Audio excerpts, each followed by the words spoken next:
सबैजनालाई मेरो युट्युब च्यानलमा स्वागत छ। आज म तपाईहरुलाई माइक्रोसफ्ट अफिस अन्तर्गत पर्ने माइक्रोसफ्ट वर्डको बारेमा केही कुराहरुको बारेमा ट्युटोरियलहरु सिकाउने छु।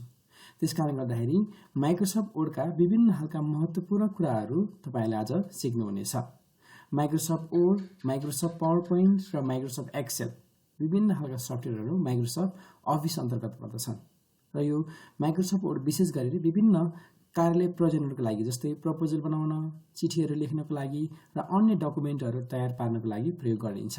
आउनुहोस् आज हामी त्यसकै बारेमा चर्चा गरौँ।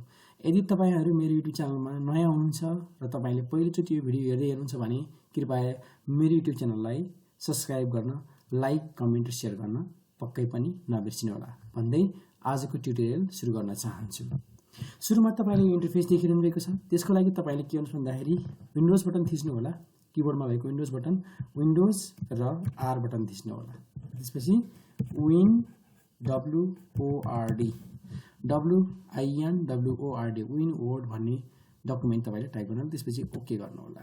ओके गरेपछि यस खालको विन्डोज चाहिँ खुल्नेछ। त्यसपछि तपाईले ब्ल्याङ्क डकुमेन्टमा क्लिक गर्नु होला। ब्ल्याङ्क डकुमेन्टमा क्लिक गरिसकेपछि तपाईहरुको यस्तो खालको खाली पाना आउनेछ। यसलाई सम्झिनुस्, यो एउटा खाली पाना हो। यसमा हामीले धेरै कुराहरु भर्नु पर्नेछ। अहिले म र्यान्डम टेक्स्टहरु भर्नेछु। अहिले म र्यान्डम टेक्स्टहरु भर्नेछु। तपाईले देख्न सक्नुहुन्छ यो र्यान्डम टेक्स्ट हो। मैले यो र्यान्डम टेक्स्ट लिएको छु। तपाईले पछि कुनै डकुमेन्ट्सहरु टाइप गर्नु भएपछि त्यो डकुमेन्ट्सहरुलाई चाहिँ आफैले टाइप गर्न सक्नुहुनेछ र अहिले चाहिँ मैले र्यान्डम टेक्स्टहरु लिएको छु। अब आज म तपाईलाई इटालिक, बोल्ड, अन्डरलाइन र कलरको बारेमा मात्रै सिकाउने छु। त्यसपछि हामी अर्को भिडियोमा विभिन्न कुराहरु फेरि सिक्ने छौं।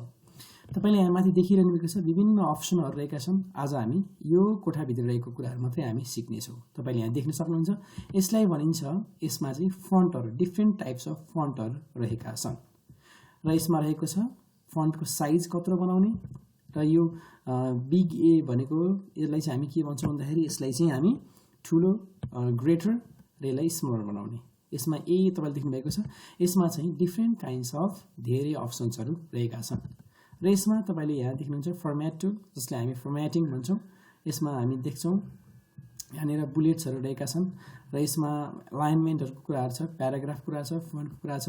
यसलाई हामी बोल्ड भन्छौं, italic, underline, different kinds of यहाँनिर चाहिँ धेरै खालका अप्सन्सहरु रहेका छन् र टेक्स्ट इफेक्टको टाइपोग्राफीको बारेमा पनि हामी केही चर्चा गर्नेछौं। पहिला सुरुमा हामी के गरौँ भन्दाखेरि यो फर्स्ट लाइन छ, तपाईले देख्न सक्नुहुन्छ। यसमा हामीले के गरौँ भन्दाखेरि यदि यसमा हामीले डबल ट्याप गर्यौं भने यसले एउटा वर्ड मात्रै सिलेक्ट गर्ने भयो। हेर्नुस् त यहाँनिर हामीले जस्ट डबल ट्याप मात्रै गर्यौं भने हामीले त्यहाँ के गर्छौं त एउटा मात्रै वर्डहरु चाहिँ सिलेक्ट गर्ने भयो। तर हामीले त्यसैमा ट्रिपल ट्याप गर्यौं भने के हुन्छ एकचोटी हेर्नु त। ल मैले ट्रिपल ट्याप गरे, हेर्नुस् त 3 चोटी ट्याप गरे, छिटो ट्याप गरेपछि यसले एउटा त्यसमा भएको योसँग जोडिएको पुरा प्याराग्राफहरु चाहिँ यसले के गरेको छ त, यसले चाहिँ सिलेक्ट गरेको छ। तपाईले देख्न सक्नुहुन्छ। फेरि एकचोटी गर्नुस् त। ल तपाईहरु मसँगै गर्नुस् त। यदि हामीले यो भिडियो भन्ने जुन छ वर्ड छ, बुझ्नु भएको छ तपाईले, तपाईहरुले यसलाई चाहिँ हामीले डबल ट्याप गर्यो भने यसले एउटा मात्रै वर्ड के गर्छ त सिलेक्ट गर्छ। तर हामीले त्यही भिडियो भन्ने हामीले ट्रिपल ट्याप गर्यो भने त्यसले के गर्छ त फेरि त्यसले चाहिँ पुरै त्यसमा भएको यो भिडियोसँग जोडिएको प्याराग्राफहरु सबैले के गर्छ त सिलेक्ट गर्छ। अब तपाईले यसमा सिम्पली यहाँ माथि तपाईले देख्नुहुन्छ बी भन्ने बटन, यदि तपाईले यसमा थिच्नु भयो भने यसले के गर्छ त यसलाई बोल्ड बनाइदिन्छ। बुझ्नुभयो? बोल्ड बनाइदिन्छ।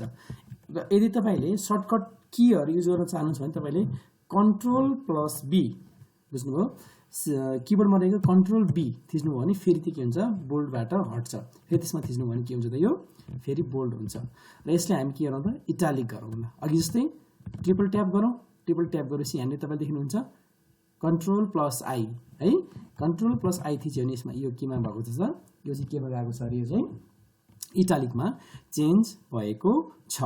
त्यसैगरी यो प्याराग्राफलाई हामी फेरि ट्रिपल ट्याप गरेर सिलेक्ट गरौँ र यसलाई चाहिँ हामी के गरौँ भन्दाखेरि यसलाई चाहिँ अब अन्डरलाइन गरौँ कन्ट्रोल प्लस यु अन्डरलाइन गरौँ तपाईले देख्न सक्नुहुन्छ यहाँ अन्डरलाइन भएको छ र यसलाई हामी कलर गरौँ है त यसलाई ट्रिपल ट्याप गरौँ र यसलाई के गरौँ त यहाँबाट तपाईले एउटा कलर छान्न सक्नुहुन्छ तपाईलाई जुन कलर मन पर्छ यदि तपाईलाई यहाँ भित्र भएको कलर पनि मन पर्ने भने यहाँ मोर कलरमा जानुस् तपाईलाई जुन चाहिँ कलर मन पर्छ त्यो चाहिँ एउटा त्यहाँबाट के गर्नुस् त यो बक्सबाट चाहिँ तपाईले के गर्नुस् त सिलेक्ट गर्नुस् र त्यसपछि के गर्नुस् ओके थिच्दिनुस् ल हेर्नुस् यहाँनिर चाहिँ के भएको छ कलर चेन्ज भएको छ अलिकति नदेखिएको कारणले गर्दा मैले यसलाई रेडमै चेन्ज गरिदिएको छु है त्यसैगरी यसलाई पनि हामी के गरौँ त ट्रिपल ट्याप गरौँ ट्रिपल ट्याप गरेपछि यसमा के भन्छ सबै सिलेक्ट भएको छ यसलाई चाहिँ हामी के भन्छ फर्मेट पेन्टिङ गरौँ ल हेर्नुस् यहाँ एबी देख्नु भएको छ यहाँनिर चाहिँ तपाईलाई कुन कलर मनपर्छ हाइलाइट भन्छौँ हामी हैन ल यसलाई चाहिँ यो ल यसलाई चाहिँ हामी के भन्छौँ हाइलाइट गरेको भन्छौँ है यसलाई चाहिँ हामी के भन्छौँ अरे हाइलाइट भन्छौँ तपाईले हाइलाइटर पेन युज गर्नुहुन्छ नि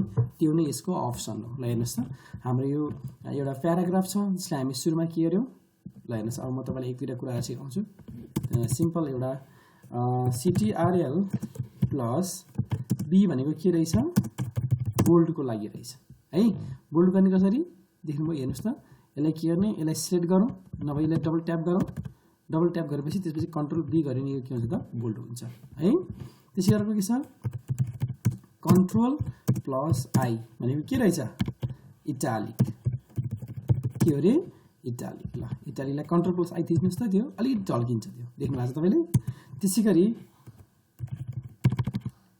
कन्ट्रोल प्लस यु भनेको के हो त अन्डरलाइन है तपाईले यहाँ देख्न सक्नुहुन्छ अन्डरलाइनलाई फेरि के गर्नुस् त कन्ट्रोल यु गर्नुस् त यसले के गरेको छ त अन्डरलाइन गरेको छ अन्डरलाइन गरेको छ ल तपाईले आज के कुरा सिक्नुभयो कन्ट्रोल प्लस B बोल्ड गरेको छ कन्ट्रोल प्लस I इटालिक र कन्ट्रोल प्लस यु के रहेको छ त अन्डरलाइन रहेको छ आज तपाईले तीनटा कुरा सिक्नुभयो है बोल्ड इटालिक र अन्डरलाइन